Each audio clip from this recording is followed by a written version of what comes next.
إن الحمد لله نحمده ونستعينه ونستغفره ونعوذ بالله من شرور أنفسنا ومن سيئات أعمالنا من يهده الله فلا مضل له ومن يضلل فلا هادي له وأشهد أن لا إله إلا الله وحده لا شريك له وأشهد أن محمدا عبده ورسوله أما بعد فإن أصدق الحديث كتاب الله وخير الهدي هدي محمد صلى الله عليه وسلم وشر الأمور محدثاتها وكل محدثة بدعة وكل بدعة ضلالة وكل ضلالة في النار أما بعد.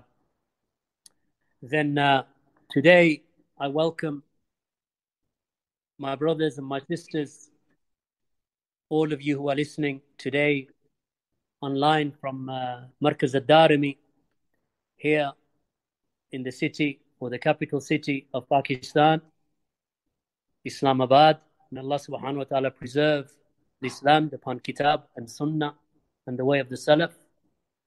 Today is the 12th of Rabiul Thani in the year 1442, Yawm al-Jum'ah, which coincides with the 27th of November in the year 2020 in the Western calendar.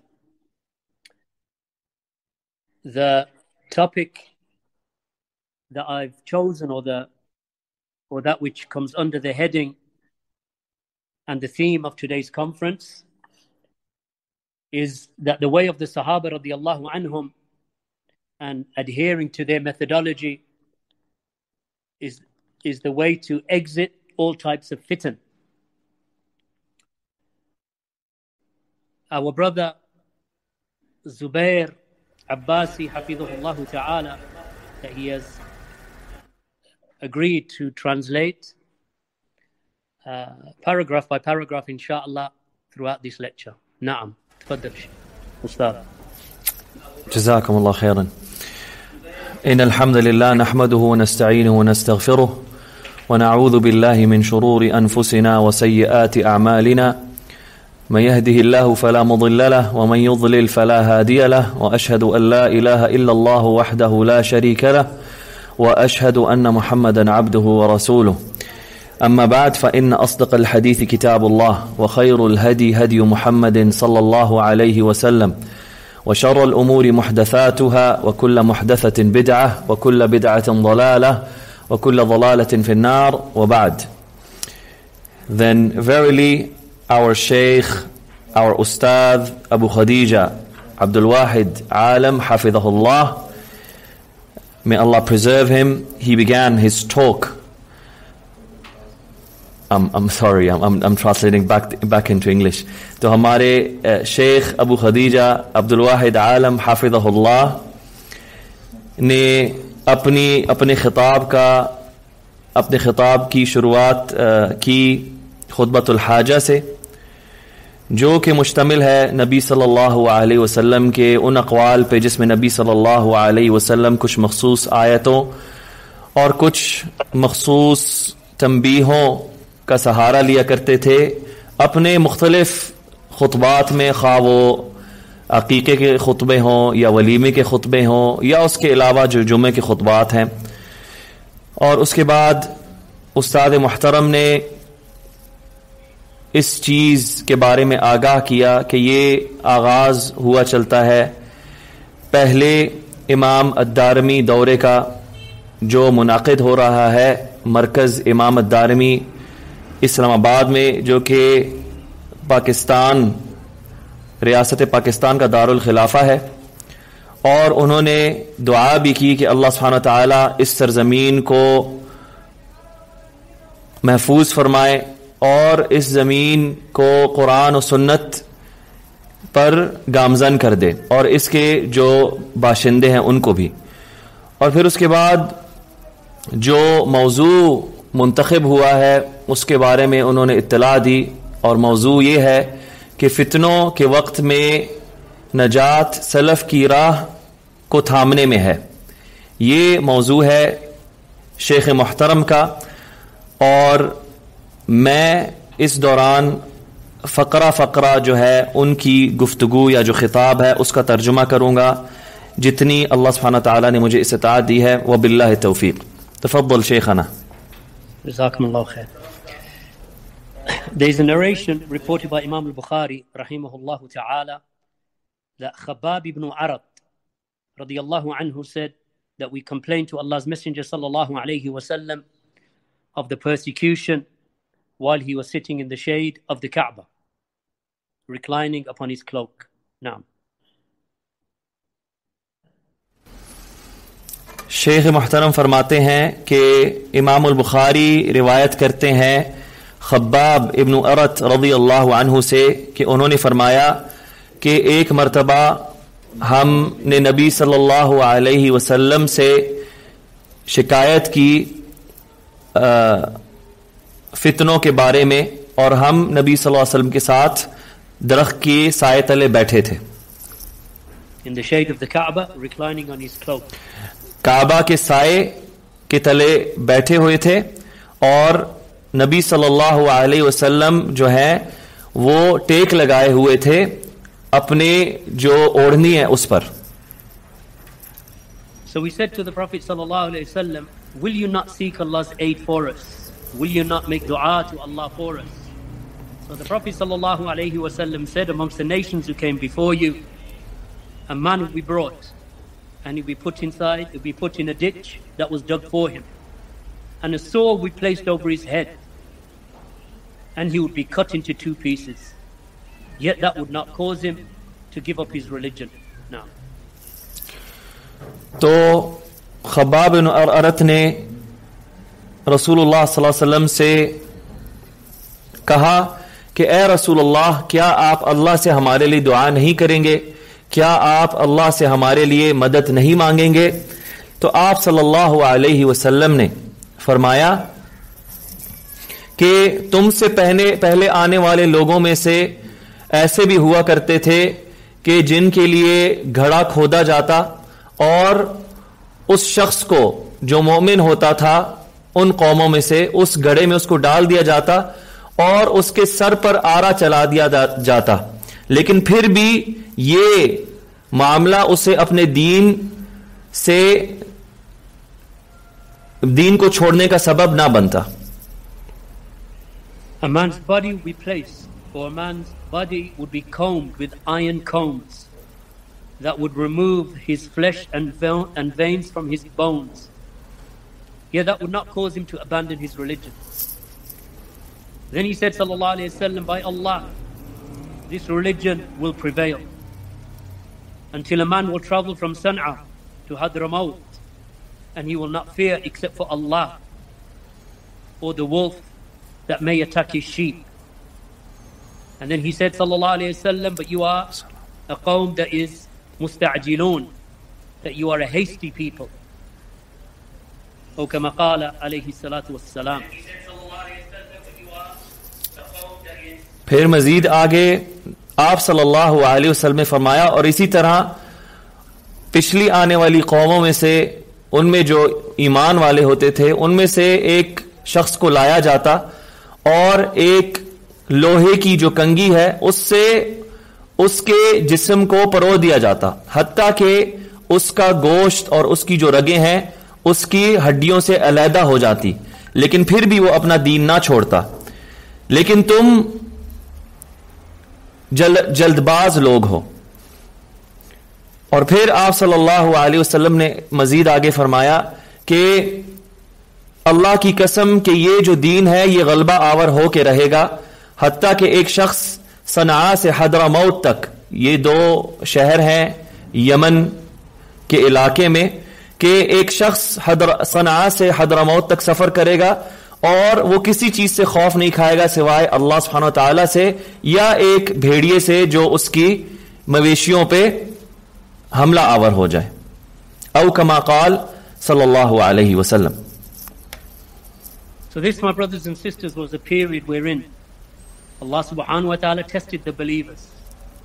He tested the Sahaba radiyallahu anhum, the Muhajirin, who later migrated first to Abyssinia, to Habasha, or Ethiopia today, and then later on they migrated to Yathrib or Medina, Nabawiyya. So in that time, whilst they were in Medina, in Mecca, 13 years the Messenger of Allah sallallahu alayhi wasallam called them to Tawheed, and they suffered, and they were tortured, and they were boycotted, and they were harmed because of the fact that they worshipped Allah alone. Naam. تو میرے بہنوں اور بھائیوں، یہ وہ دور تھا مومنوں پر جو بہت ہی کٹھن تھا اور بہت ہی دردناک تھا، جس دور میں ان پر ظلم ڈھائے گئے اور ان کو مختلف قسم کی اذیتوں سے دوچار ہونا پڑا، اور اس کی بنا پر پھر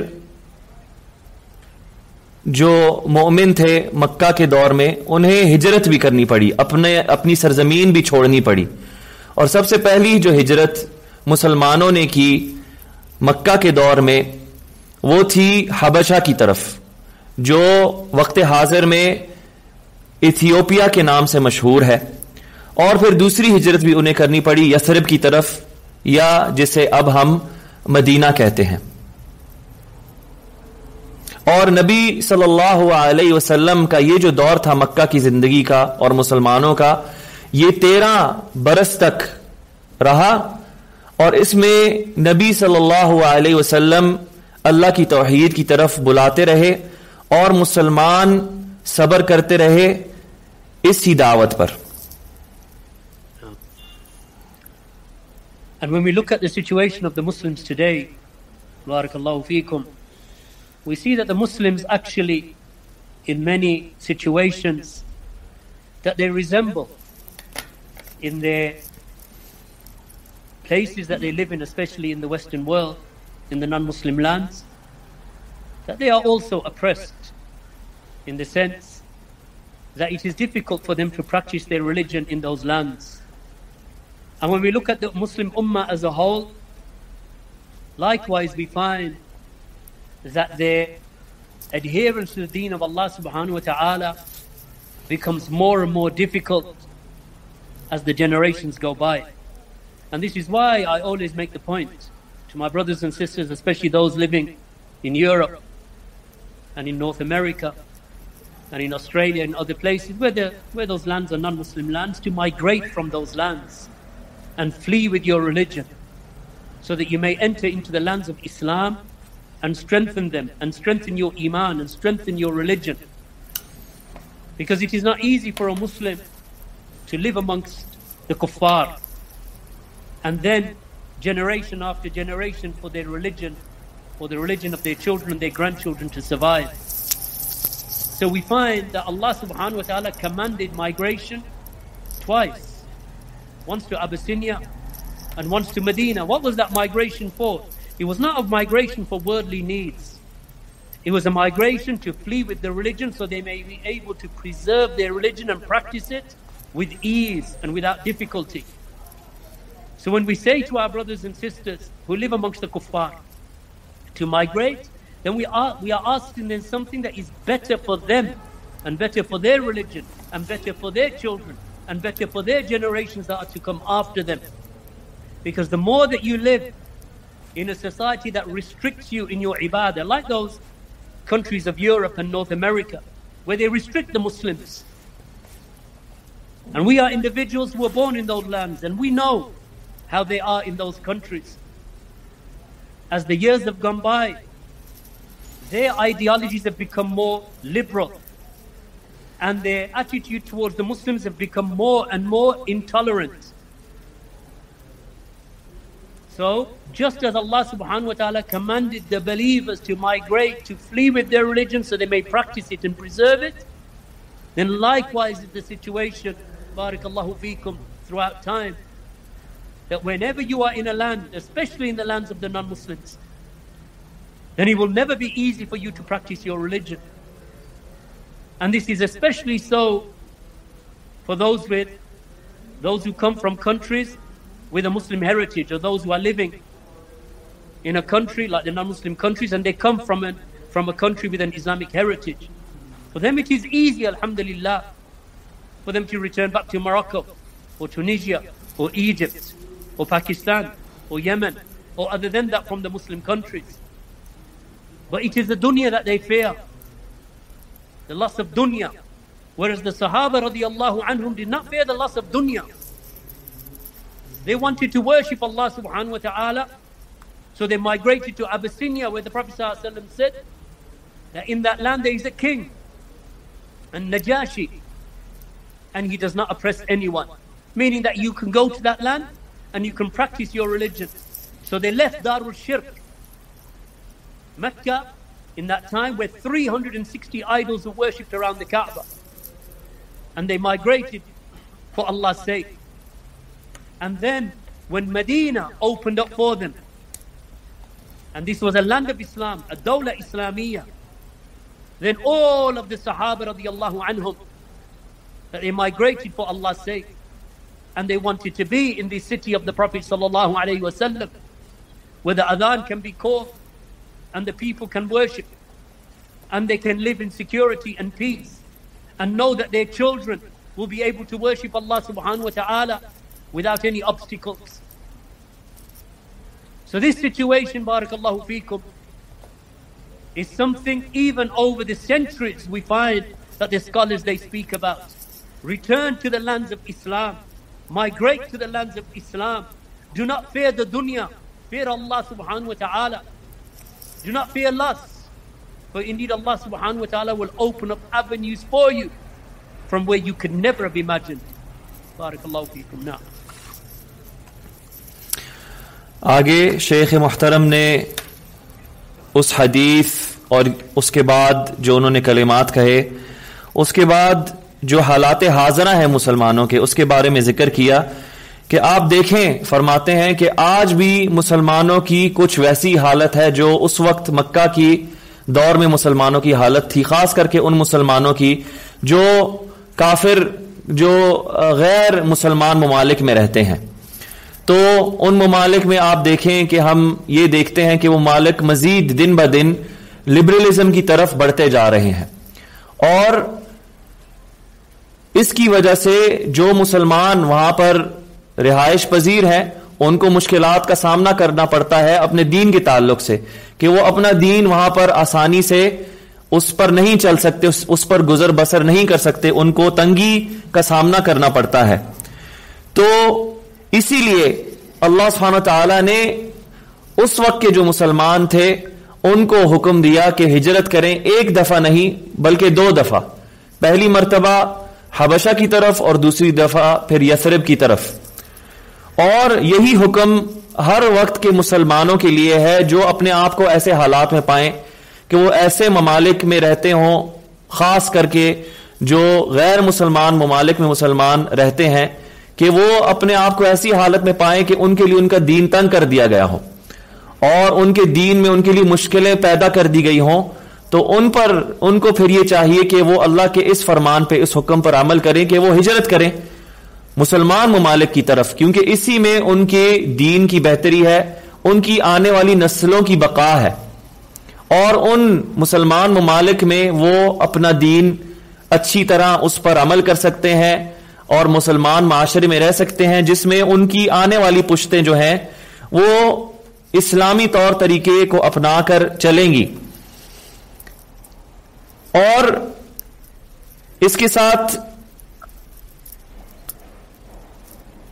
یہ بھی شیخ محترم نے فرمایا کہ ہم، یعنی کہ شیخ اپنے بارے میں ذکر کر رہے ہیں کہ ہم ان ممالک میں رہتے ہیں، ہم ان ممالک میں پلے بڑے، ہم جانتے ہیں ان ممالک کے کیا حالات ہیں۔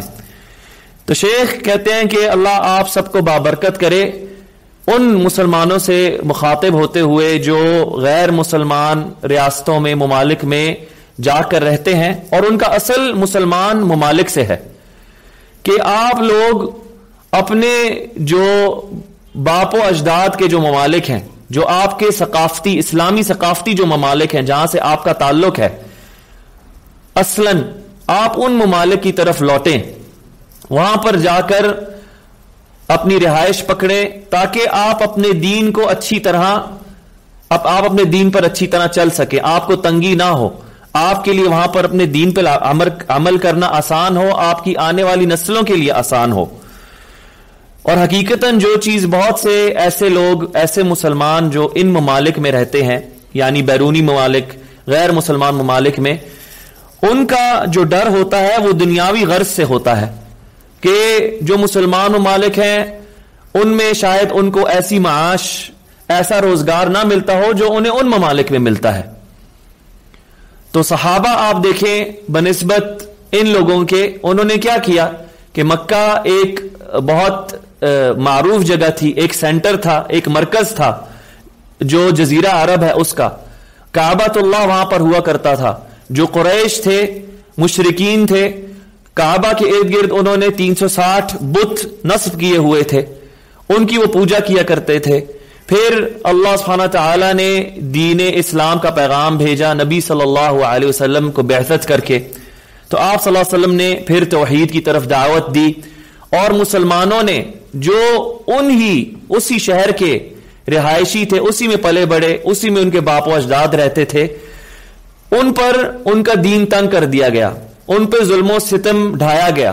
تو وہی مسلمان اپنے اس مرکز کو جو مکہ کا شہر تھا اس کو چھوڑ کے انہوں نے ہجرت کی حبشہ کی طرف، اپنا ملک چھوڑا.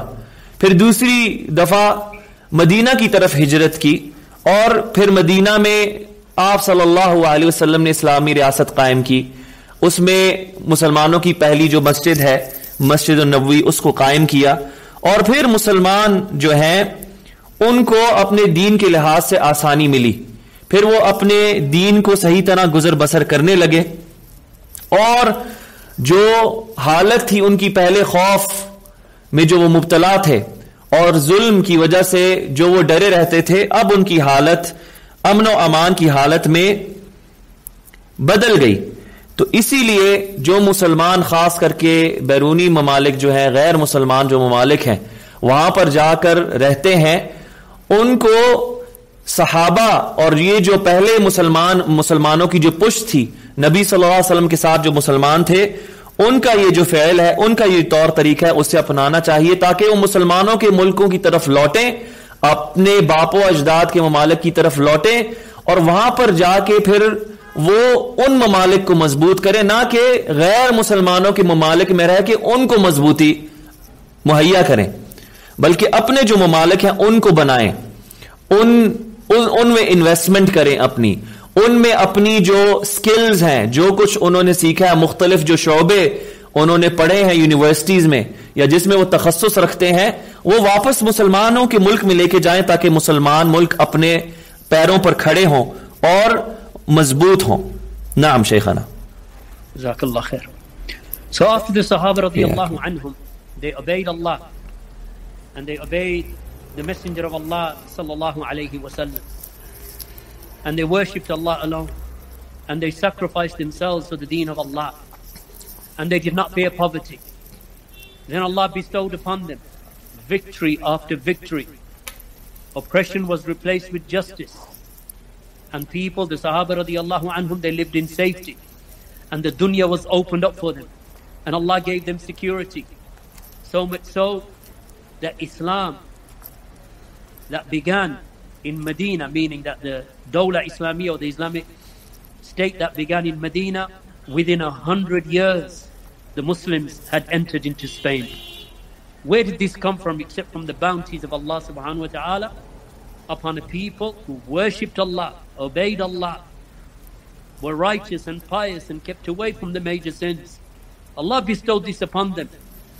So when they worshipped Allah and they obeyed Allah, Allah gave them these victories and gave them these bounties. Naam.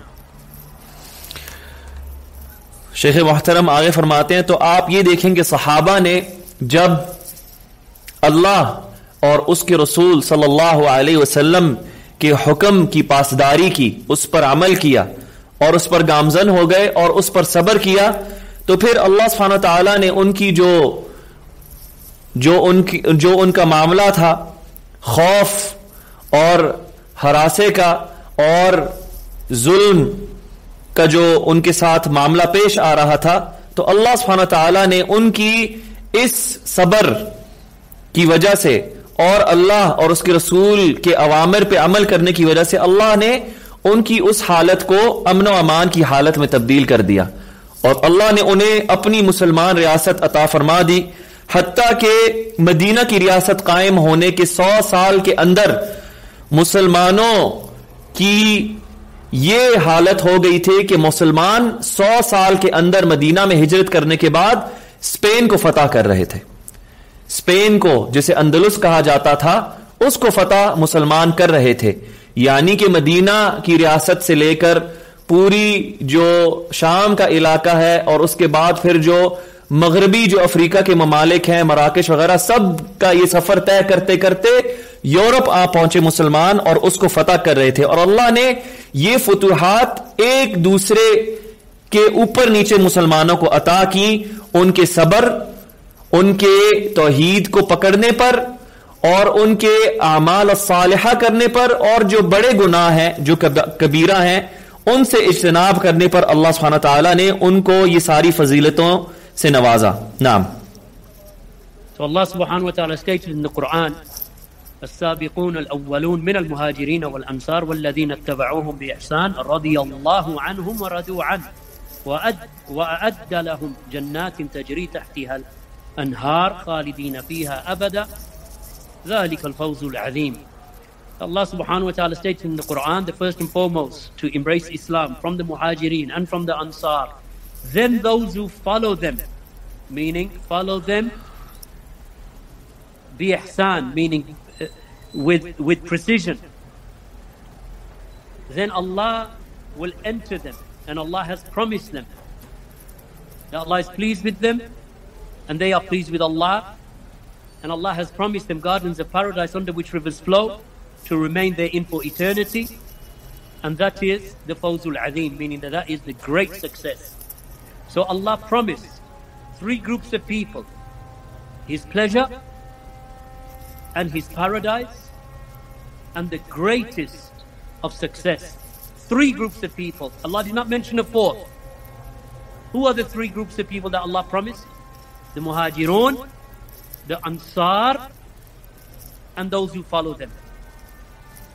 These are the 3 groups of people. Bi ihsan, meaning bil itqan, that those who follow the prophets, the Sahaba radiyallahu anhum, the Muhajirin and Ansar, those who follow them precisely, that Allah is pleased with them, they are pleased with Allah. Allah will enter them into the gardens of paradise. They will remain there for eternity, and that is the supreme success. So we cannot be in the first 2 groups because they are past and they were the best of generations, and they are the Sahaba radiyallahu anhum. Muhajirun and Ansar are the Sahaba. So if you want the pleasure of Allah and if you want to enter the gardens of paradise, then the only chance for us is to enter into the 3rd group. Those who follow them, Allah subhanahu wa ta'ala mentioned, the first and foremost to embrace Islam from the Muhajirun and from the Ansar, then those who follow them precisely and perfectly to the best of their ability, Allah is pleased with them. So since we cannot enter into the first 2 groups because they are past and they were the best of people, then the only option that we have to receive what the Sahaba received in terms of treasure and bounty and success and Allah's pleasure and gardens of paradise is to follow the way of the Sahaba radiyallahu anhum, as occurs in this ayah in Surah At-Tawbah. Now, شیخ محترم نے پھر سورۃ التوبہ کی جو آیت ہے اس کو یہاں پر ذکر کیا جس میں اللہ سبحانہ وتعالی کا فرمان ہے السابقون الاولون من المهاجرين والانصار والذين اتبعوهم باحسان رضي الله عنهم ورضوا عنه واعد لهم جنات تجري من تحتها الانهار ذلك هو الفوز العظيم. کہ اللہ سبحانہ وتعالی نے اس آیت کا جو ترجمہ ہے اس میں ذکر کیا کہ سب سے پہل کرنے والے وہ ہیں جو سب سے پہلے آئے مہاجرین اور انصار میں سے، اور پھر وہ جو ان کی بخوبی پیروی کرتے ہیں، یعنی ہو بہو پیروی کرتے ہیں. اللہ ان سے راضی ہے اور وہ اللہ سے راضی ہیں، اور اللہ سبحانہ وتعالی ان کو جنتیں عطا فرمائے گا، باغیچے عطا فرمائے گا جس کے نیچے نہریں بہتی ہیں، اور وہ اس میں ازل کے لیے رہیں گے، ہمیشہ ہمیشہ کے لیے. اور بے شک یہی فوز عظیم ہے، یعنی یہی سب سے بڑی کامیابی ہے. تو شیخ محترم فرماتے ہیں کہ آپ دیکھیں کہ اللہ سبحانہ تعالیٰ نے اس آیت میں 3 گروہوں کا ذکر کیا ہے، یعنی جو فوز عظیم پائیں گے، جو فلاح پائیں گے، جو کامیاب ہیں، جو اللہ کی جنتیں پائیں گے جس کے نیچے نہریں بہتی ہیں اور وہ اس میں ہمیشہ ہمیشہ کے لیے رہیں گے. تو وہ 3 گروہ کون ہیں؟ چوتھا اس کے بعد کوئی نہیں. وہ 3 گروہ کون سے ہیں؟ ان میں سے سب سے پہلا گروہ ہے مہاجرین کا، جو وہ مسلمان جو اسلام لائے نبی صلی اللہ علیہ وسلم کی دعوت پر مکہ والے دور میں، اور انہوں نے پھر ہجرت کی جب نبی صلی اللہ علیہ وسلم نے مدینہ کی طرف ہجرت کی. اور دوسرا گروہ انصار کا ہے، یعنی وہ مسلمان جو مدینہ کے رہائشی تھے اور انہوں نے اسلام قبول کیا، اور جو مہاجروں کو ہے اپنے گلے لگایا جب وہ ہجرت کر کے مدینہ کی طرف گئے. پھر تیسرا کون سا گروہ ہے؟ تیسرا گروہ وہ ہے جو ان دونوں گروہوں کی یعنی مہاجرین اور انصار کی پیروی کرتے ہیں، ان کی اتباع کرتے ہیں، ان کی راہ پہ چلتے ہیں ہو بہو، شانہ بشانہ. یہ بھی ان 2 گروہ کے ساتھ اللہ سبحانہ تعالیٰ نے ان کو جوڑ دیا کہ ان کے لیے بھی وہی وعدہ ہے اللہ کا کہ اللہ سبحانہ تعالیٰ انہیں بھی جنتیں عطا فرمائے گا، باغیچے عطا فرمائے گا جس کے نیچے نہریں بہتی ہیں، اور وہ اس میں ہمیشہ ہمیشہ کے لیے رہیں گے، اور بے شک یہی سب سے بڑی کامیابی ہے. تو پھر شیخ محترم فرماتے ہیں کہ آپ دیکھیں کہ ہم اگر یہ چاہتے ہیں کہ ہمیں بھی یہ جو فوز عظیم ہے، یہ جو کامیابی ہے، جو سب سے بڑی کامیابی ہے، ہر انسان یہ چاہتا ہے، ہر مسلمان یہ چاہتا ہے کہ وہ یہ کامیابی پائے کہ آخرت میں وہ اللہ کی جنت میں داخل ہو اور اللہ کی جو نعمتیں ہیں ان سے لطف اندوز ہو. تو ہم پہلے 2 گروہوں میں سے تو ہو نہیں سکتے، نہ ہی ہم مہاجرین میں سے ہو سکتے ہیں اور نہ ہی انصار میں سے. انہیں تو اللہ نے چنا تھا اور وہ تو سب سے بہترین قوم تھی اور وہ گزر چکے رضی اللہ عنہم. تو ہم کس طرح اس کامیابی، اس عظیم کامیابی کو پا سکتے ہیں؟ اللہ سبحانہ تعالیٰ نے اس آیت میں واضح کر دیا کہ وہ لوگ جو ان 2 گروہوں کی ہو بہو پیروی کریں گے تو وہ بھی یہی اسی وعدے کے مستحق ہوں گے.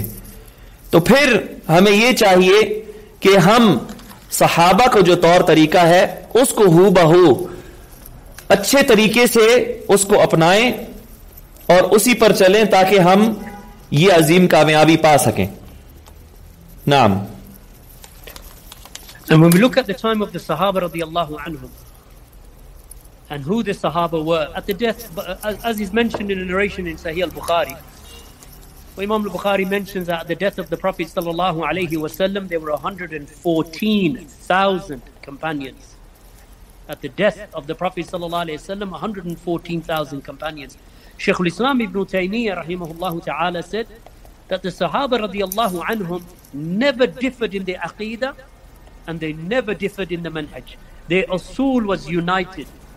Never differed in any issue of aqeedah, not asma wa sifat, not the issues of qadr, not the issues of that you see many of the people differing in aqeedah today.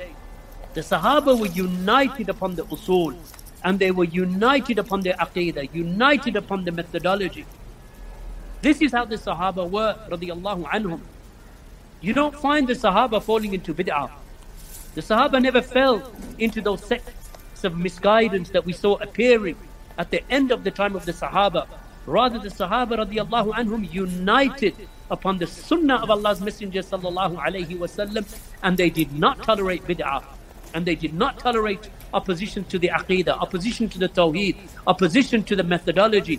And that's why when you look at this, when the Khawarij, those terrorists and those insurgents that they arose in the time of Ali radiyallahu anhu, and even though their mention actually is even before Ali, in the time of Uthman radiyallahu anhu, and one of them, and it was the Khawarij who eventually assassinated Uthman, and they arose again in the time of Ali, that all of the Sahaba radiyallahu anhum united against the Khawarij, just as they united against those who claimed that Ali was Allah, just as they united against the Murji'ah, just as they united against the Qadariyah.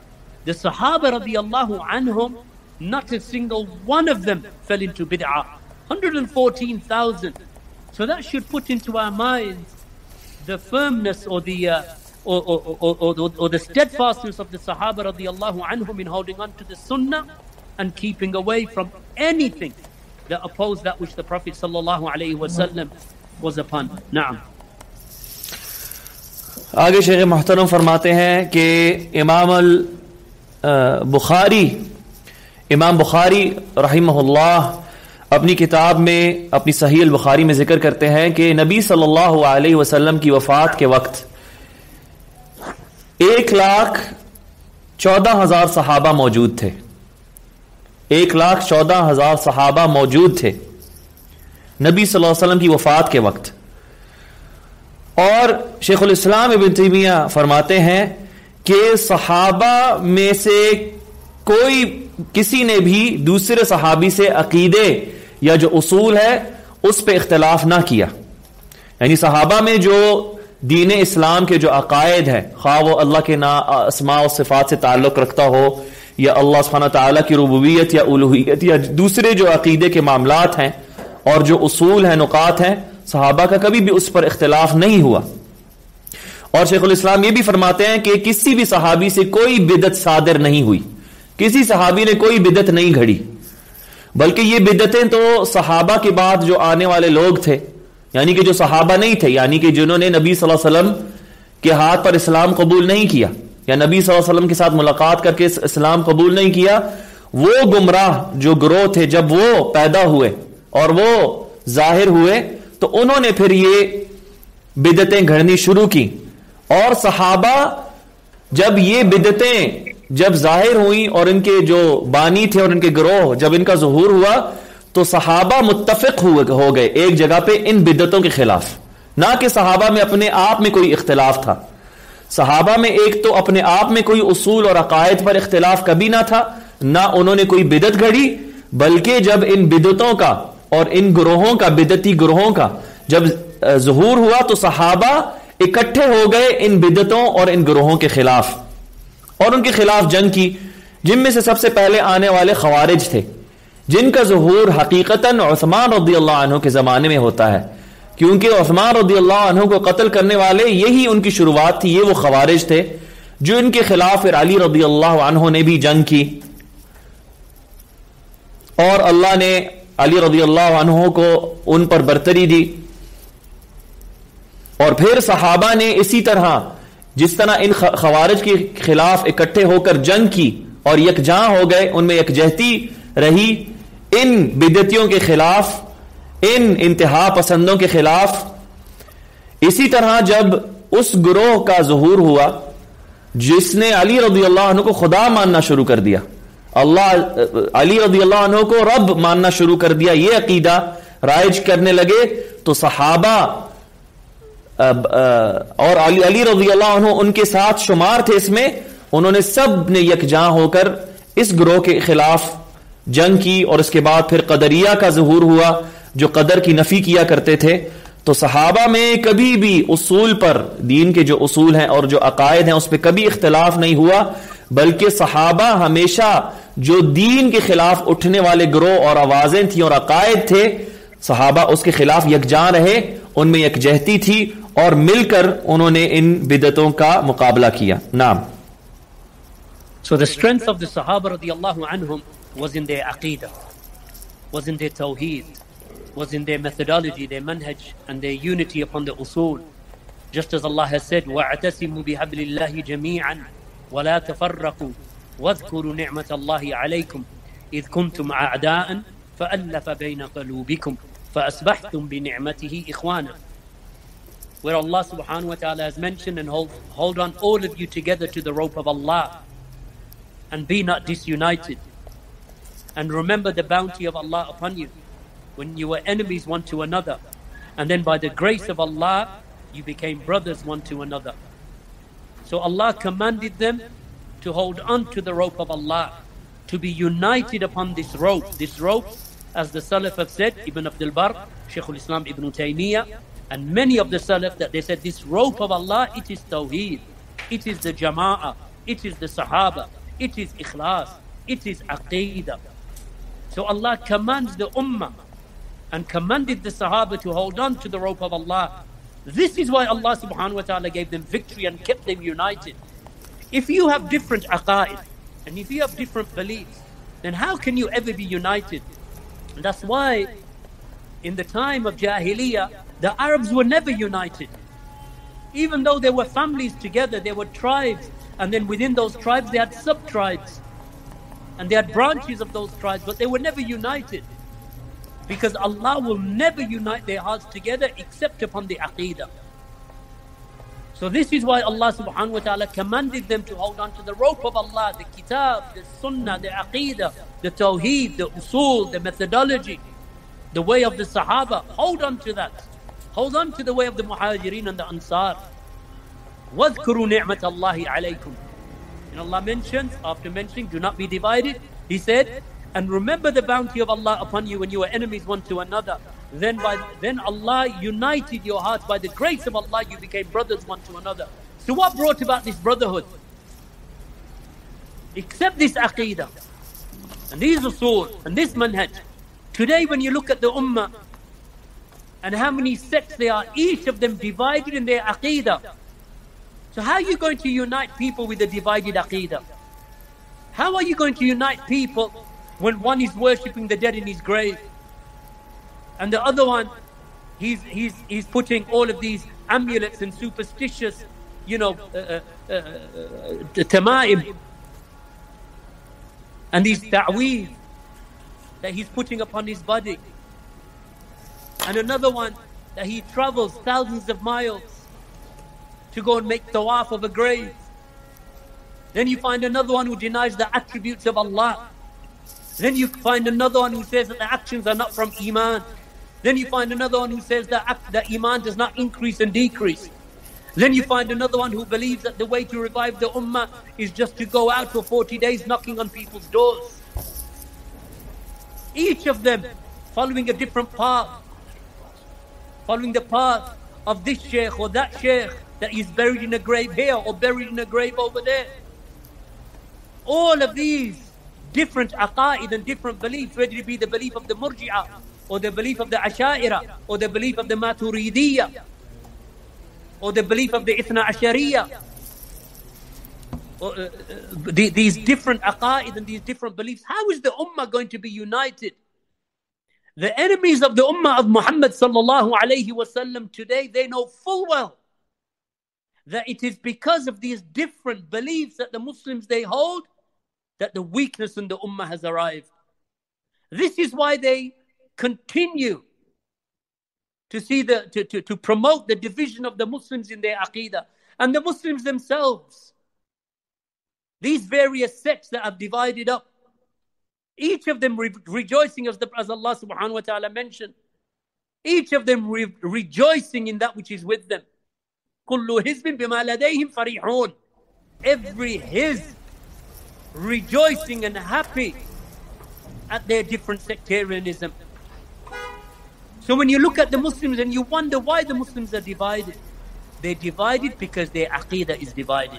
When their aqeedah was united in the time of the Sahaba and in the time of the Tabi'een and predominantly in the time of the Atba' al-Tabi'een, in the early generations, you saw the strength of the Muslims and their ibadah and their numbers.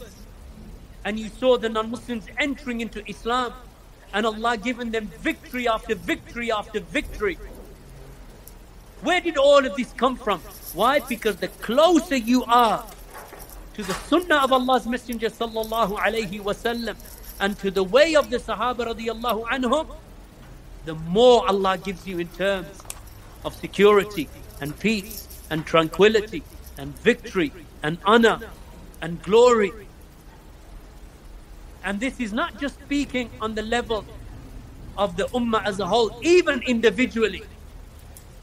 A person is at ease and his heart is at ease and his iman is strong when he is following the aqeedah of the Sahaba and the Prophet sallallahu alaihi wasallam, that which he taught to them.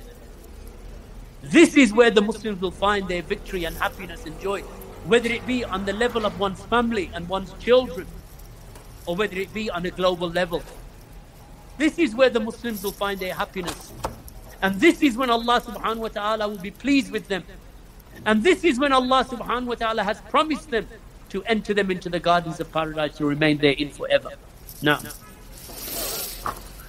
شیخ محترم نے آگے ذکر کرتے ہوئے فرمایا کہ تو اس سے ہمیں یہ پتہ چل گیا کہ صحابہ کی جو قوت تھی وہ ان کی یکجہتی تھی عقیدے پر، وہ ان کی یکجہتی تھی جو اسلام کے اصول ہیں ان پر، اور ان کی یکجہتی تھی نبی صلی اللہ علیہ وسلم کے منہج پر.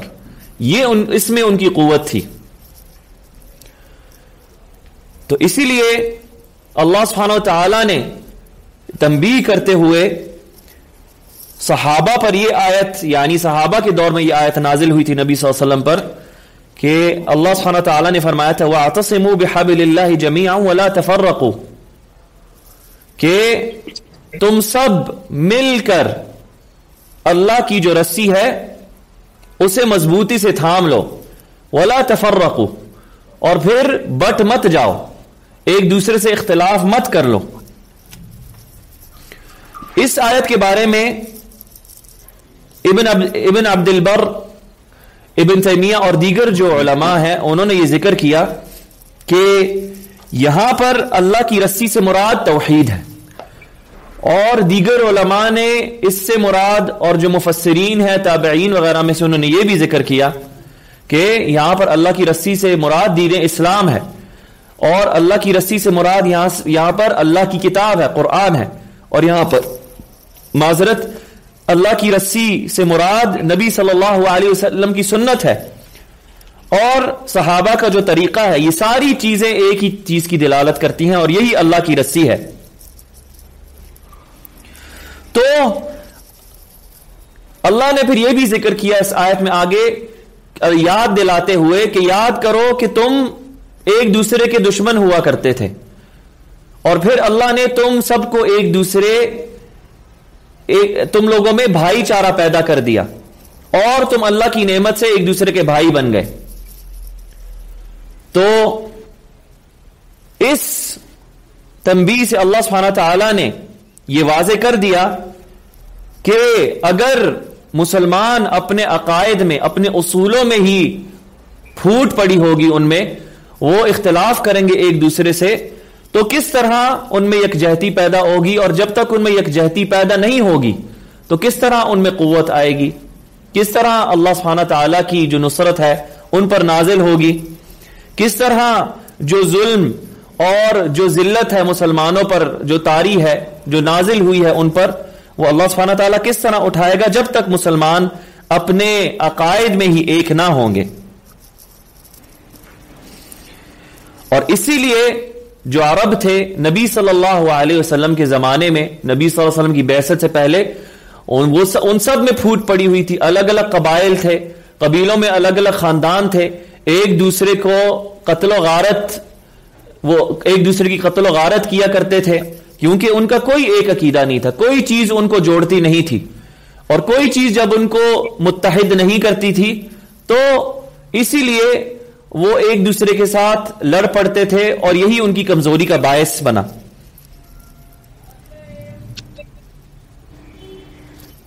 تو یہ جو بھائی چارہ ہے جس کا ذکر ہے اس آیت میں، وہ کس طرح مسلمان حاصل کر سکتے ہیں آج؟ وہ اسی طرح حاصل کر سکتے ہیں جس طرح صحابہ نے حاصل کیا، کہ مسلمان جو ہیں وہ اپنے عقیدے پہ متحد ہو جائیں، ان کی عقیدے میں باہمی ہو، ان کی اتحاد ہو ایک عقیدے پر. اور عقیدے کی جو چوٹی ہے اور سر فہرست عقیدے میں کیا ہے؟ اللہ سبحانہ تعالیٰ کی توحید، کہ وہ ایک جو رب ہے، جو خالق ہے اس کائنات کا اور ان کا، کہ وہ اس اکیلے کی عبادت کریں، نہ کہ جس طرح آج امت میں پایا جاتا ہے کہ کچھ گروہ جو ہیں وہ فلاں پیر کی قبر پر سجدہ ریز ہوتے ہیں، فلاں پیر کی قبر پہ جا کے منتیں مانگتے ہیں، فلاں پیر کی قبر پر جا کر طواف ہوتا ہے، منتیں مانگی جاتی ہیں. تو کس طرح مسلمانوں میں اتحاد ہوگا، کس طرح مسلمانوں میں یکجہتی ہوگی، کہ ان کے عقائد ہی الگ ہیں. اور لوگوں کو جوڑنے کی اور امت کے اتحاد کی اور امت کی یکجہتی کی اور اسلام کے جو مختلف گروہ ہیں ان کے اتحاد کی بات اور اس کے نعرے بلند ہوتے سنائی دیتے ہیں آج کل. کس طرح امت اسلامیہ میں اتحاد ہوگا اور کس طرح یہ متحد ہوں گے کہ ان سب کے ہر گروہ کا اپنا الگ عقیدہ ہے. ہر گروہ اپنے عقیدے میں جو ہے وہ مگن ہے اور خوش ہے. ہر گروہ جو ہے وہ اپنے عقیدے کی طرف دعوت دیتا ہے اور دوسروں کے عقیدوں کو غلط کہتا ہے. کس طرح یہ یکجہتی پیدا ہوگی جب امت کا یہ حال ہے؟ اور اس کے بارے میں، ایسے لوگوں کے بارے میں اللہ سبحانہ وتعالیٰ نے اپنی کتاب میں بھی ذکر کیا کہ کل حزب بما لدیہم فرحون، کہ پہلے آنے والی جو قومیں تھیں وہ کیا کرتی تھی؟ اسی طرح بٹ جایا کرتی تھی. اللہ کی جو وحی نازل ہوتی تھی ان پر، اللہ جو ان کی طرف پیغمبر نبی بھیجتا تھا، ان کے ساتھ جو ہدایت بھیجتا تھا، ان کے لیے جو شریعت بھیجتا تھا اللہ سبحانہ وتعالی، جب وہ ان پر نازل ہو چکی ہوتی تھی اور وہ اسے اپنا لیتے تھے، پھر اس کے بعد وہ کیا کرتے تھے؟ ایک دوسرے کے خلاف پھوٹ ڈالتے تھے. اور پھر ہر جو گروہ ہے وہ اس چیز میں مگن ہو جاتا تھا، اس چیز میں خوش رہتا تھا جس پر وہ خود ہوتا تھا، جو وہ اصلی جو شریعت ہے ٹوٹ کے اس سے وہ بناتا تھا اپنے لیے. اور پھر جو دوسرے گروہ ہوتے تھے وہ ان کے خلاف ورزی کرتے تھے، اور اسی طرح ان امتوں میں یہ پھوٹ پڑی. ہماری امت کا بھی اس وقت امت اسلامیہ کا یہی حقیقت ہے ان کی، کہ وہ پھوٹ میں پڑے ہیں اور ہر گروہ اپنے عقیدے میں مگن اور خوش ہے. اور یہ بات شیخ محترم فرماتے ہیں کہ یہ صرف امت کی سطح پر نہیں کہ ہم صرف امت کی سطح پر بات کریں، نہ ہی ہم کہتے ہیں کہ معاشروں کی بات کریں، نہ ہی ہم یہ کہتے ہیں کہ گھرانوں کی بات کریں، بلکہ انڈیویجول لیول پہ، انفرادی سطح پہ بھی آپ دیکھیں ہر شخص اپنے عقیدے میں مگن ہے. ہر شخص اپنی جو گھڑی گئی اس کی تعبیر ہے اسلام کی، دین اسلام کی، وہ اس پر مگن ہے. تو امت کی سطح کی جو بات ہے وہ تو دور کی ہے. تو جس چیز سے صحابہ کو قوت ملی تھی اور اللہ نے ان کو نصرت عطا فرمائی تھی، وہ یہ تھی کہ صحابہ نے اللہ اور اس کے رسول صلی اللہ علیہ وسلم کے جو فرمان تھے، ان کے جو احکامات تھے اور ان کی جو نواہی تھی، جو جن چیزوں سے انہوں نے منع کیا تھا، صحابہ اس پر متفق ہوئے، اس پر گامزن ہوئے اور اس پر صبر کیا. تو اللہ نے ان کو پھر اس کا پھل دیا، اپنی نعمتوں سے نوازا اس دنیا میں، کہ ایک کے بعد ایک اللہ سبحانہ تعالیٰ نے ان کو نصرت عطا فرمائی. مختلف ممالک اور مختلف جو بر اعظم ہیں ان کی فتوحات کے ذریعے. اور اللہ سبحانہ تعالیٰ نے دنیا کی جو نعمتیں ہیں، آسمانوں کی اور زمینوں کی جو زرخیزیاں ہیں، وہ ان کے لیے اللہ سبحانہ تعالیٰ نے ان کے سامنے کھول کر پیش کر دی. تو اگر مسلمان یہ چاہتے ہیں کہ وہی نصرت، وہی نعمت اللہ کی اور اللہ کا وہی وعدہ ان کو بھی ملے، تو مسلمانوں کو متحد ہونا پڑے گا ایک عقیدے پر. اور وہ عقیدہ کس کا ہے؟ اللہ کی کتاب کا، نبی صلی اللہ علیہ وسلم کی سنت کا، جس طرح صحابہ نے اس کو پکڑا اور جس طرح انہوں نے سمجھا اور لے کر چلے. نہ کہ ہر مسلمان اپنی مرضی کی تشریح کرے اس دین کی، اللہ کی کتاب کی، نبی صلی اللہ علیہ وسلم کی سنت کی، اور صحابہ کا جو فہم ہے، ان کی جو سمجھ ہے، اس کو اپنی پیٹھ پیچھے پھینک کر پھر وہ نئی بدعتیں ایجاد کریں، جس سے پھر ان میں پھوٹ پڑتی ہے. ایک گروہ دوسرے کے خلاف کھڑا ہوتا ہے، دوسرا گروہ تیسرے کے خلاف کھڑا ہوتا ہے، ایک دوسرے کی تکفیر کرتے ہیں. تو اسی طرح پھر ذلت مسلمانوں پر نازل ہوتی ہے اور ان کی قوت جو ہے وہ زائل ہو جاتی ہے. نعم. And this is proven by the hadith of Abdullah ibn Umar radiyallahu anhuma, who narrated that Allah's Messenger sallallahu alayhi wa sallam said, إذا تبايعتم بالعينة وأخذتم أذناب البقر ورديتم بالزرع وتركتم الجهاد سلط الله عليكم ظلا لا ينزعه حتى ترجعوا إلى دينكم. When you partake in usury, riba, عينة, which is a form of riba, and you hold on to the tails of cattle, and you become satisfied with cultivation, and you abandon jihad, then Allah will send down upon you humiliation, and He will not remove it up until you return back to your religion. So here we see that Allah's Messenger sallallahu alaihi wasallam has already informed us that Allah will send down upon you humiliation when you start committing sins. You oppose the sunnah. You oppose jihad in the path of Allah subhanahu wa ta'ala. And jihad, of course, has its levels, and we'll mention them in a moment. Then what will Allah do? Do we say that the humiliation is because of this country or these kuffar or that kafir nation? No, Allah subhanahu wa ta'ala humiliates the Muslims. And Allah may humiliate the Muslims through those kuffar who are the enemies. Allah will humiliate the Muslims and give them weakness and throw weakness into them and humiliate them. And Allah will not remove the humiliation حَتَّى تَرْجِعُوا إِلَى دِينِكُمْ, up until you return back to your religion. What is this religion? Except that which Muhammad sallallahu alayhi wasallam came with and that which he taught to the Sahaba, beginning with Tawheed, rectification of the Aqidah, united upon the usul, making ibadah of Allah alone, abandonment of shirk in all of its forms. When the Muslims return back to that, i.e. the Kitab and the Sunnah, and the Aqidatul Sahiha, and the manhaj that is salim and sound, then Allah will remove his humiliation. And then you'll be given what the Sahaba were given, and what the Tabi'un were given, and the early generations were given. And the enemy will not be able to overcome us then, my brothers and sisters. Just as the Prophet ﷺ said in the hadith of Khabab ibn Arat, that this religion will prevail up until a man will travel from Sana'a to Hadramaut and not fear anyone except for Allah and the wolf upon his sheep. But you are a qawm, you are a people that are hasty. And this is the situation today. Rather, it is worse today. Because the Muslims are divided in their aqidah, divided in their usul, divided in their methodology. Look at these Muslims marching in the streets, thinking that this is the path of rectification. When did the Prophet ﷺ ever march in the streets?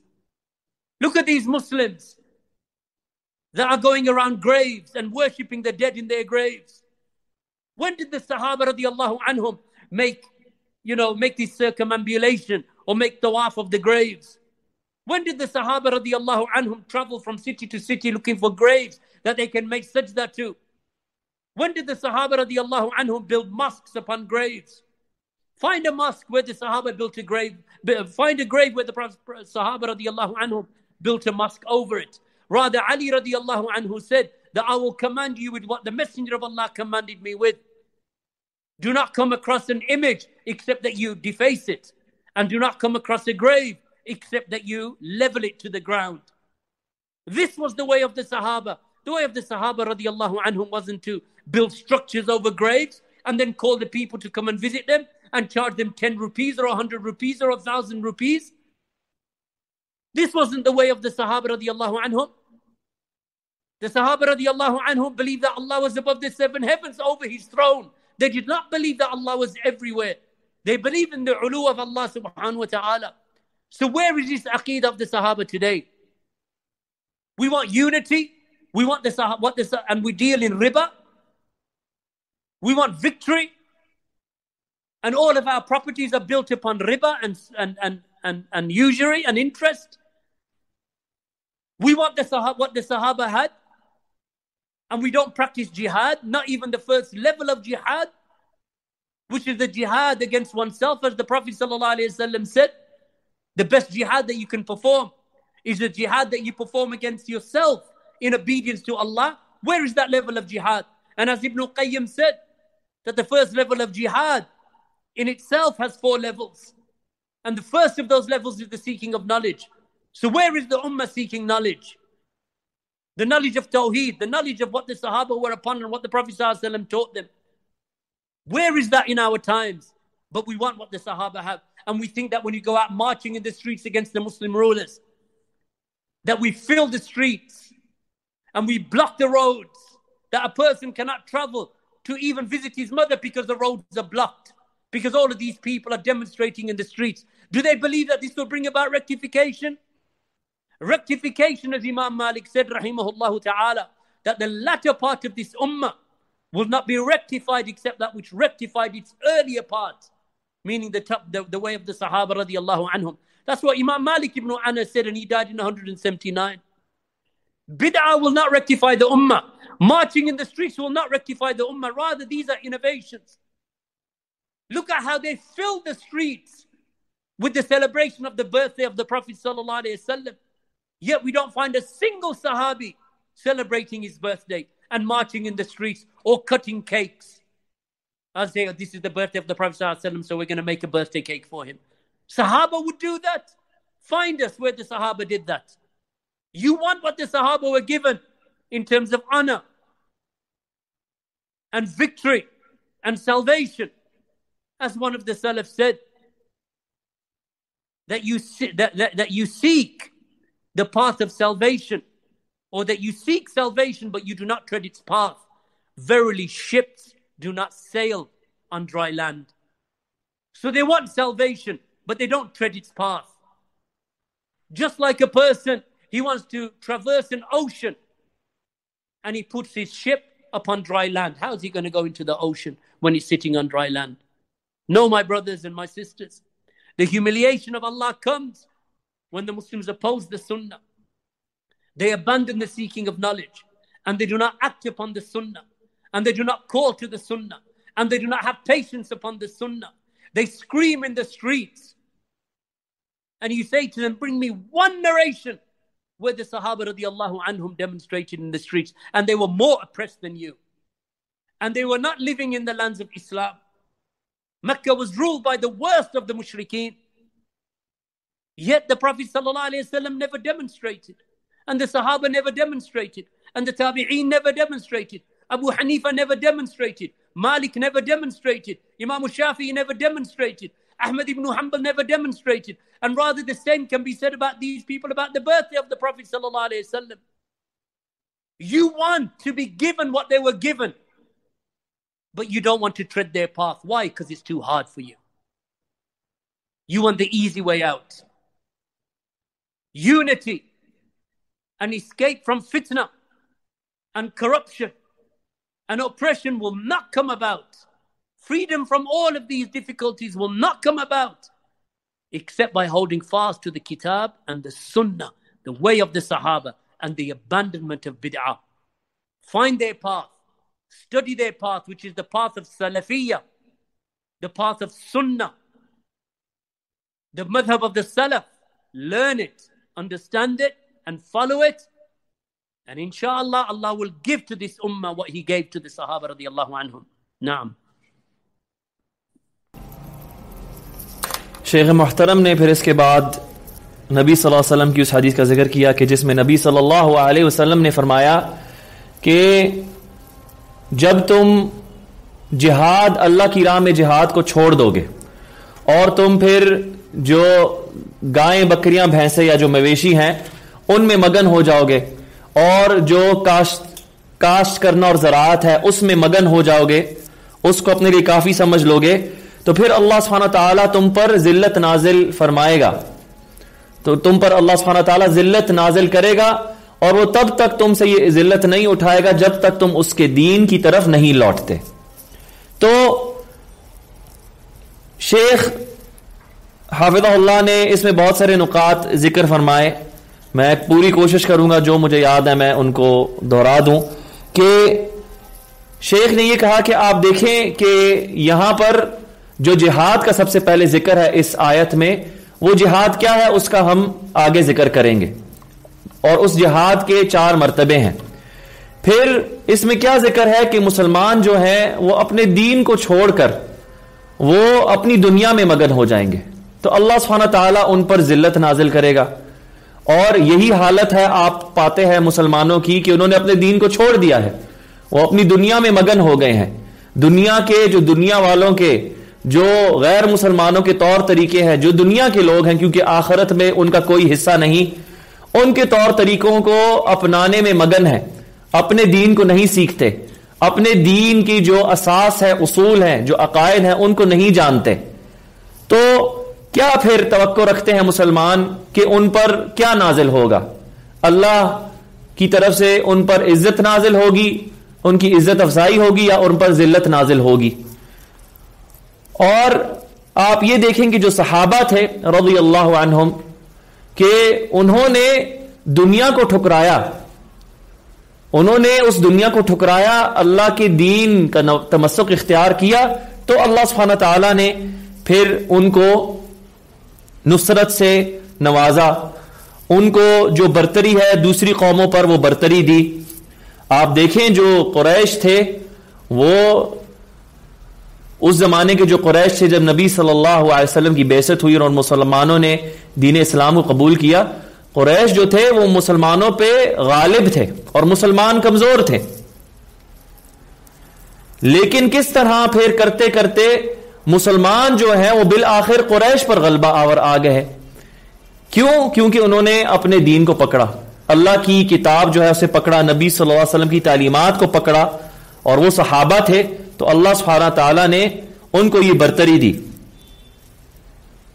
آپ دیکھیں کہ آج کل مسلمان یکجہتی کی بات کرتے ہیں، اتحاد کی بات کرتے ہیں، وہ جتنا بھی سارا جو ملبہ ہے اپنی کوتاہیوں کا اور اپنی ذلت کا وہ کس پر ڈالتے ہیں کہ فلاں جو ملک ہے وہ ہمارے خلاف سازش کرتا ہے، فلاں جو ممالک ہیں، فلاں جو ایجنسیاں فلاں ممالک کی وہ ہمارے ملکوں کو ڈی سٹیبلائز کرنے کی کوشش کرتی ہیں. ہم اس لیے ترقی نہیں کر سکتے، ہم اقتصادی طور پہ اس لیے آگے نہیں کیونکہ ساری جو دنیا ہے فلاں فلاں جو نیشن ہے اور فلاں جو ایجنسی ہے یا کوئی اتحاد ہے کچھ ملکوں کا، تو وہ ہمارے خلاف جو ہے وہ سازشیں کرتے ہیں، ہمیں آگے بڑھنے نہیں دیتے. اس کی بجائے کہ یہ اپنے گربان میں جھانکے کہ ان کے اعمال کیا ہیں، اپنے عقائد کی طرف دیکھیں، اپنے گناہوں کی طرف دیکھیں. آپ دیکھیں کہ مسلمانوں کی جو جائیدادیں ہیں آج معظم اکثر جو ہے مسلمانوں کی جائیدادیں کس پیسے پر بنی ہوئی ہے؟ کیا ربا مسلمانوں میں عام نہیں ہوگی؟ سود خوری مسلمانوں میں عام نہیں؟ ان کی جائیدادیں، ان کا کھانا پینا سود پر، اس کا اعتماد نہیں؟ تو کس طرح پھر وہ توقع رکھتے ہیں کہ اللہ کی نصرت ان پر نازل ہوگی، اللہ ان کو برتری دے گا دوسرے لوگوں کے پر؟ تو اس کی بجائے کہ دوسروں کی طرف انگلیاں اٹھائیں کہ ان کی وجہ سے ہم کمزور ہیں، اپنی کوتاہیاں جو ہیں جو ان کی کمزوری کا باعث ہیں اس کی طرف نظر دورائیں مسلمانوں کی. تو آپ دیکھیں صحابہ رضی اللہ عنہم کہ جب ان پر ظلم ہو رہے تھے، جب صحابہ پر یعنی جو ظلم و ستم کی انتہا ہے اس کے بارے میں سب مسلمان جانتے ہیں کہ کیا کچھ ان کے ساتھ نہیں ہوا، لیکن وہ صبر کرتے رہے. اور اس سب کے باوجود آپ دیکھیں گے صحابہ، ہمیں کوئی ایسی خبر نہیں ملتی، کوئی ایسی حدیث نہیں ملتی، کوئی تاریخ، اسلامی تاریخ کی ایسی کتاب نہیں جو یہ ثابت کر سکے کہ نبی صلی اللہ علیہ وسلم بے برداشتہ ہو کے، لا برداشتہ ہو کے، یا ان کے ساتھ جو مسلمان تھے، صحابہ جو مظلوم تھے، وہ برداشت چھوڑ کر انہوں نے دھرنے نکالے ہوں قریش کے خلاف، انہوں نے سڑکوں کو بند کیا ہو. آپ دیکھیں آج کل مسلمان کیا کرتے ہیں، بیرونی ملکوں میں، غیر مسلمانوں کے ملک میں کوئی اقدامات ہوتے ہیں، وہ کچھ غلط حرکت کرتے ہیں، مسلمان اپنے ملکوں میں سڑکوں پر نکل کر سڑکوں کو بند کر دیتے ہیں، احتجاج کرتے ہیں، مظاہرے کرتے ہیں، دھرنے ڈالتے ہیں، ریلیاں نکالتے ہیں. کیا یہ صحابہ کا طریقہ تھا؟ کیا نبی صلی اللہ علیہ وسلم نے ریلیاں نکالی؟ کیا صحابہ نے دھرنے ڈالے؟ اور ان دھرنوں اور ریلیوں کے درمیان کیا ہوتا ہے؟ یہ جو روڈ یہ جو بند کیے جاتے ہیں اس کے درمیان جو عام جو عوام الناس ہیں ان کی ضرورتیں کٹ کے رہ جاتی ہیں. کوئی اپنی بیمار ماں سے ملنے جانا چاہتا ہے تو آگے ریلیاں ہوتی ہیں، وہ نہیں ملنے جا سکتا. کتنی ایسے خبریں آتی ہیں کہ کوئی کسی کا مریض، کسی کا بوڑھا باپ، کسی کی بوڑھی ماں یا کسی کی بیوی یا کسی کا بچہ جسے ضرورت تھی کہ اس تک پہنچا جائے بالفوراً، لیکن آگے کیا ملتا ہے؟ دھرنے ملتے ہیں، ریلیاں ملتی ہیں، روڈ بلاک ملتے ہیں، اور اسی طرح زندگیاں ضائع ہو جاتی ہیں. تو کیا یہ اصلاح کا طریقہ ہے؟ نبی صلی اللہ علیہ وسلم اور جو صحابہ تھے انہوں نے اپنی اصلاح کی، انہوں نے اللہ کے دین کو قبول کیا، پھر مسلمانوں نے دین قبول کیا، پھر انہوں نے غیر مسلمانوں کو اس اصلاح کی طرف بلایا، اس دین اسلام کی طرف بلایا. تو کیا انہوں نے یہ طریقہ اپنایا اصلاح کا جو آج کے مسلمان اپناتے ہیں اور وہ یہ سمجھتے ہیں کہ ہم کوئی دینی کام کر رہے ہیں ان دھرنوں کو نکال کر؟ اگر کرنے والے ہوتے تو سب سے پہلے نبی صلی اللہ علیہ وسلم اور ان کے صحابہ ہوتے، انہوں نے ان چیزوں کو نہ اپنایا. یہ تو کافروں کے طور طریقے ہیں، یہ تو مغربی جو تہذیب ہے ان کے طور طریقے ہیں، ان کو مسلمان اپنا کر بیٹھ گئے ہیں اور پھر یہ کہتے ہیں کہ ہم پر ذلت کیوں طاری ہے, ہم جو ہے کیوں ذلیل ہیں دنیا میں. تو یہ ساری وہ وجوہات ہیں. تو اگر مسلمان یہ چاہتے ہیں کہ ان پر سے یہ ذلت جو ہے اللہ سبحانہ تعالیٰ اٹھا لے, تو انہیں صحابہ کے طریقے کی طرف لوٹنا پڑے گا. انہوں نے جو اصلاح کا طریقہ اپنایا اس کی طرف لوٹنا پڑے گا, کیونکہ سلف میں سے کچھ سے یہ منقول ہے کہ وہ یہ کہا کرتے تھے کہ اگر تم یہ چاہتے ہو, یعنی سلف میں سے تابعین, اتباع تابعین جو ائمہ کا زمانہ تھا, اس میں وہ یہ کہا کرتے تھے اپنے اس دور کے لوگوں کو کہ اگر تم اصلاح چاہتے ہو تو اصلاح کی راہ کو پکڑو. بلکہ یہ فرمایا کہ کچھ لوگ ایسے ہوتے ہیں جو اصلاح تو چاہتے ہیں لیکن اصلاح کی راہ کو اپناتے نہیں. کچھ لوگ ایسے ہوتے ہیں جو اصلاح چاہتے ہیں لیکن اصلاح کی راہ کو, اس راستے کو اپناتے نہیں. پھر آگے یہ فرماتے تھے تو یہ جان لو کشتی جو ہے وہ خشکی پر کبھی نہیں چلتی. یعنی اگر اصلاح چاہتے ہو تو اس کی ایک مخصوص راہ ہے جو اللہ سبحانہ تعالیٰ نے اپنی کتاب میں نازل فرمائی, اپنے نبی کو بطور سنت عطا فرمائی, جو صحابہ نے سمجھی اور جس چیز پر وہ تھے وہ ہے وہ اصلاح کی راہ, جس کے بارے میں امام مالک رحمہ اللہ فرمایا کرتے تھے کہ اس امت کی آخری حصے کی اصلاح کسی چیز میں نہیں سوائے اس کے جس میں اس امت کے پہلے حصے کی اصلاح تھی. یعنی کہ جس چیز سے صحابہ کی اصلاح ہوئی اور انہوں نے پھر دوسری قوموں کی اصلاح کی, اسی چیز سے اس امت کی بھی جو اس وقت میں جو تا قیامت آنے تک جو آخری جو مسلم گروہ ہوگا اس کی اصلاح اسی چیز میں ہوگی, اور وہ اسی چیز سے دوسروں کی اصلاح کر پائیں گے جس چیز سے صحابہ کی اصلاح ہوئی اور انہوں نے دوسروں کی اصلاح کی. نہ کہ نئے گھڑے گئے طریقوں کو اپنانا, بدعتوں کو اپنانا, مغربی تہذیب کو اپنانا اور سمجھنا کہ ہم کسی چیز پر ہیں. تو ہم ان مسلمانوں سے پوچھتے ہیں کہ آپ دیکھیں آپ کے عقائد, اصلاح کی بنیاد کیا ہے کہ آپ کا عقیدہ ایک ہو, آپ اپنے عقیدے کی اصلاح کریں, آپ اپنی توحید کی اصلاح کریں کہ آپ کی ہر قسم کی جو عبادت ہے وہ رب کائنات کے لیے ہو, اور آپ ہر قسم کی جو شرک ہے اس کا جو مظاہر ہیں ان سب کو ترک کریں, ان سب کو چھوڑیں جس طرح صحابہ نے کیا, تو ہی پھر آپ کو کامیابی ملے گی, تب ہی آپ کی اصلاح ہوگی, تب ہی آپ میں یکجہتی ہوگی, تب ہی آپ میں اتحاد ہوگا, اور پھر آپ میں قوت پیدا ہوگی, اور پھر آپ سے یہ ذلت اٹھے گی.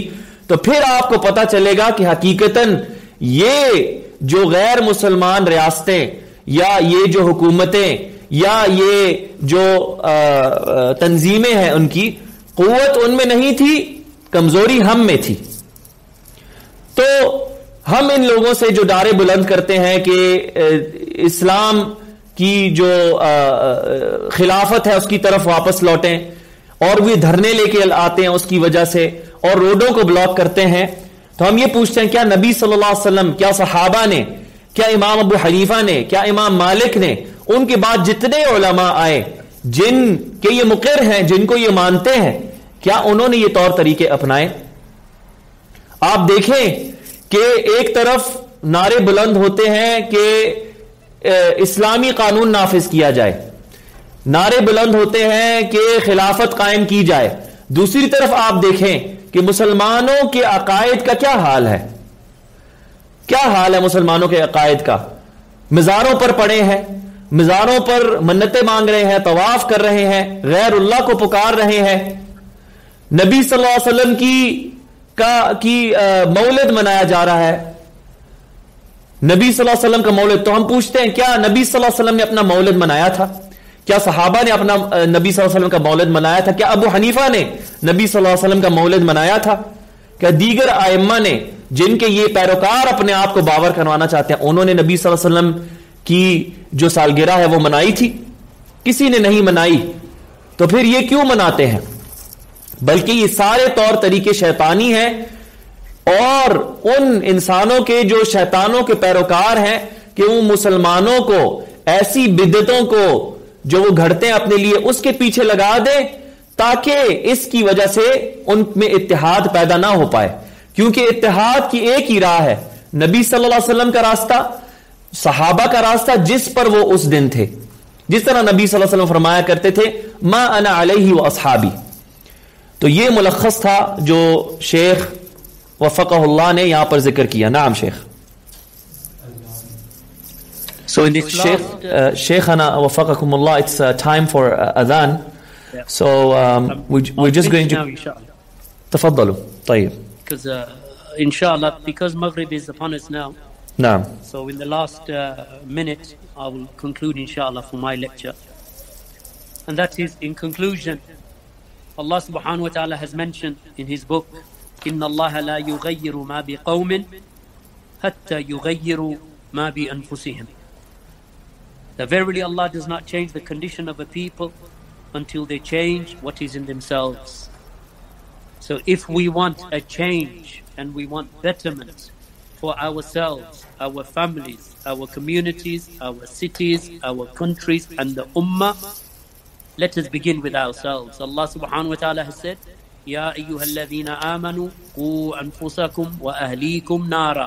O you who believe, save yourselves and your families from the fire. We must begin to change what is within ourselves. Our aqeedah has to be correct.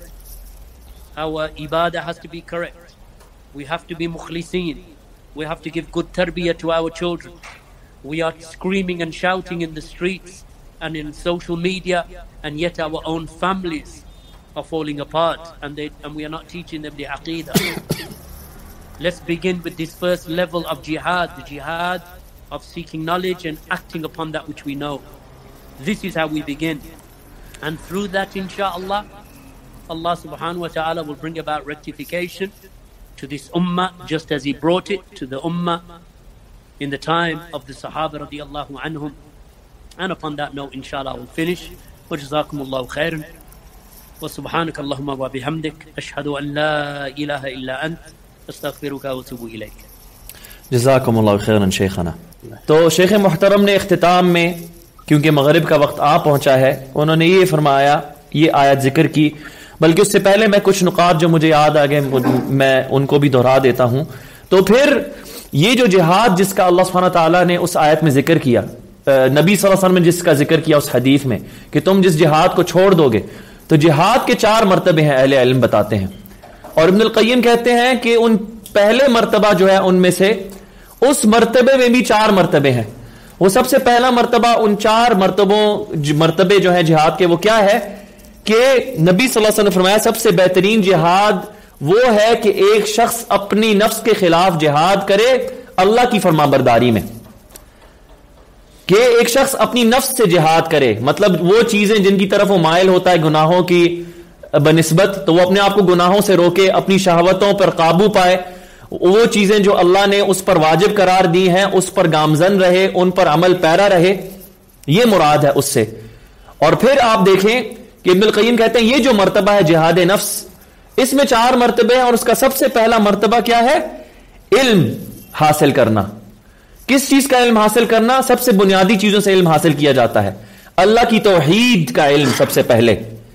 صحابہ کا جو منہج ہے، کیونکہ وہ تھے پہلے مسلمان جن کے سامنے اللہ کی کتاب نازل ہوئی، جن کے سامنے آخری نبی صلی اللہ علیہ وسلم موجود تھے، اور انہوں نے عملی طور پر ان کو دین اسلام جی کر دکھایا، اور صحابہ نے اسے سیکھا اور کوئی بدعت نہیں گھڑی.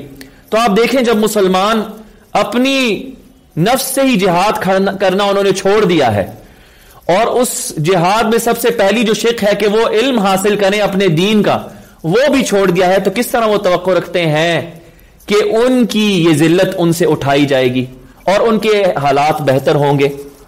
تو لہٰذا اختتام میں شیخ حافظ اللہ نے ذکر کیا اللہ سبحانہ تعالیٰ کی کتاب میں سے اس آیت کا کہ اللہ سبحانہ تعالیٰ نے جہاں فرمایا کہ